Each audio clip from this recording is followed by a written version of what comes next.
Earlier today, Irene took aim at the nation's largest city. The warning was for a hurricane, and the city was bracing for the worst, but Irene arrived as a tropical storm. Jim Axelrod is in Times Square tonight. Jim, good evening. Well, good evening, Russ. You've heard the old phrase, better to be lucky than good. Well, when it comes to how well prepared the people who run New York City were for Irene, fair to say they were both. As some New Yorkers sloshed around their basements bailing out floodwaters,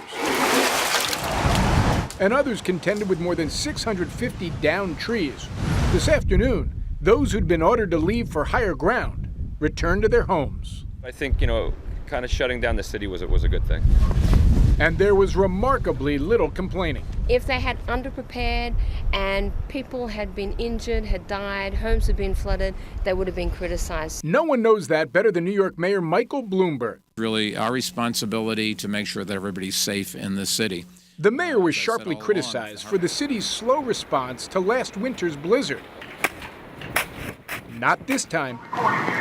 Bloomberg was proactive, shutting down the subway system yesterday at noon. What would you say to people who are saying that the response was overblown? They should just look in a mirror. They are alive today, whether because of it, in spite of it. Also helping the city be ready for Irene, all the counter-terror training the NYPD conducts, as Police Commissioner Ray Kelly told Scott Pelley. For instance, being able to mobilize large numbers of police officers and actually create a task force for our counterterrorism efforts will be helpful in this regard.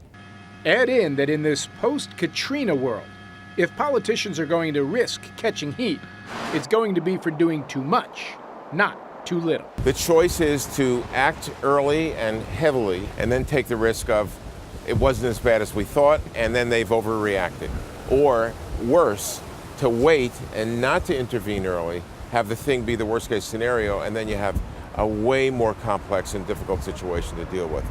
But there is another factor to consider for New Yorkers who are taking a deep breath tonight and considering just how well the city did with Irene.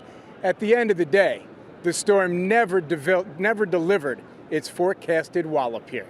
Russ? Jim Axelrod in a very busy Times Square. Thanks a lot.